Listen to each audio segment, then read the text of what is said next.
Daily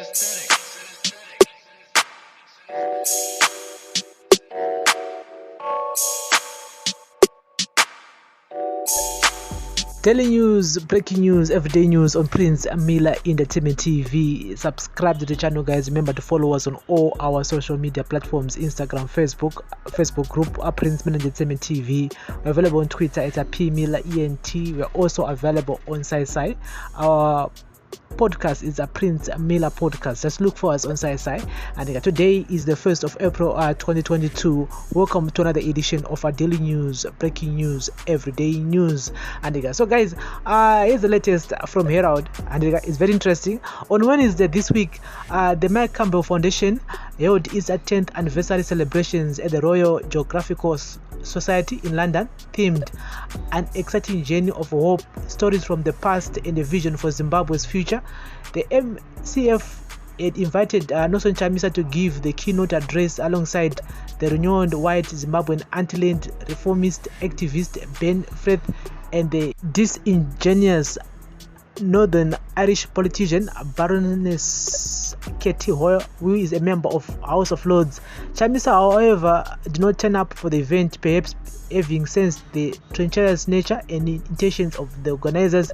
In the light of the boycott by Chamisa, the organizers resorted to one of their lackeys, Felix Ndiweni, who masquerades as Zimbabwe's paramount chief, to give the keynote address. Zimbabwe's ex-commercial white farmers were in the majority at the event, with a handful of like-minded black flunkies from the opposition and anti-Zimbabwe civic groups in London.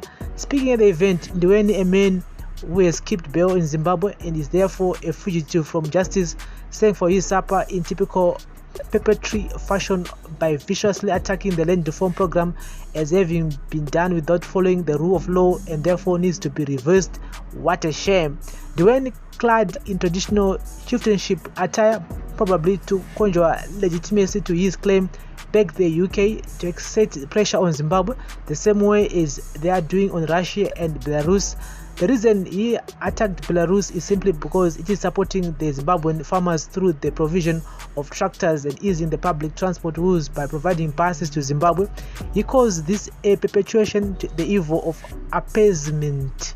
It is ironic, Ndiweni attacking Zimbabwe government for allegedly abusing the rule of law, yet he has shown no respect of the same law he seemed to want to uphold.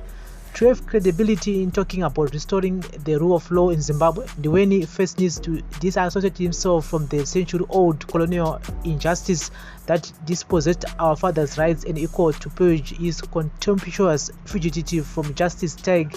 Ndiweni is a convicted criminal who abuses authority by torturing a woman. This is the same Ndiweni who stole the chieftainship by seeking the endorsement ahead of his brothers. Ndiweni broke every tradition and sought favors to be installed chief. With no shame in his speech, Ndiweni said he is a South African Zulu king and not a Ndebele chief.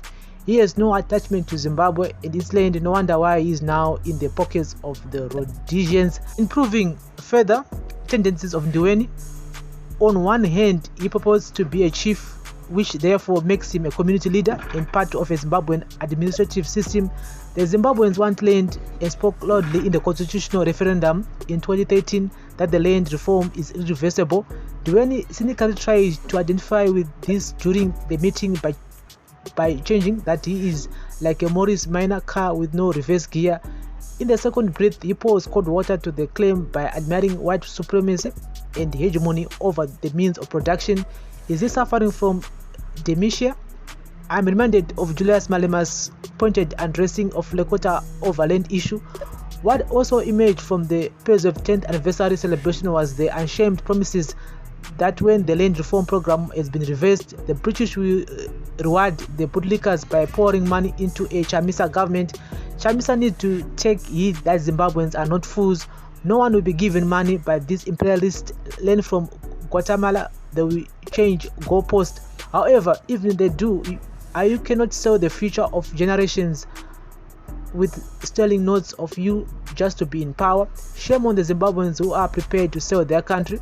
The British once again have demonstrated that they have twofold interest. Firstly, they are interested in Zimbabwe's land, and secondly, they are interested in the white minority rule It has never been and will never be about blacks. Unfortunately, it has always been reversing the gains of independence. According to those who attended the event, the acclaimed objectives of the gathering was to reverse the land reform program. What does this mean? It means dispossessing black Zimbabweans of their land. It means resurrecting and legalizing a vicious racist apartheid system where black people are farm workers living in deplorable housing conditions in a highly productive farm whose profits line the pockets of capitalists in Britain and other Western countries, and the same profits are used to build social infrastructure in those countries. Anyway, the key to building public infrastructure lies in empowering Zimbabweans, not in initiatives to dispose and impoverish them.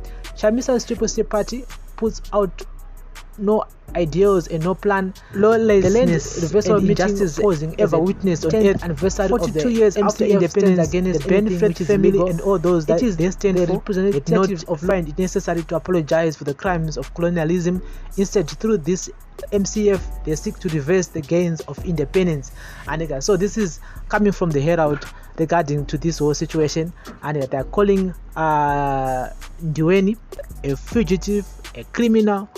This guy is wanted in Zimbabwe because of that whole situation, and he skipped bail. He was given bail by the UK and Agudzoga, and his warrant of arrest is actually circulating. This is coming from the Herald, not from me, but from the Herald. Get it all in the comment section. This is the daily news, breaking news, everyday news on Prince Miller Entertainment TV. I mean, we all know that our land reform program will not be reversed. Wakona minda. But there's people out there who still insist that it can be reversed or what. I really don't understand. But on this article, the writer was actually attacking Chief Ndiweni. He was also attacking Chamisa and the former white farmers and the UK who were gathering at this event. And so this is a Mike Campbell Foundation, which was held in London on Wednesday, and Chamisa was supposed to attend. And we really don't know why the man didn't attend, but he was supposed to be a key guest speaker at this event. Guys, this is daily news, breaking news, everyday news on Prince Miller Entertainment TV. Bless up.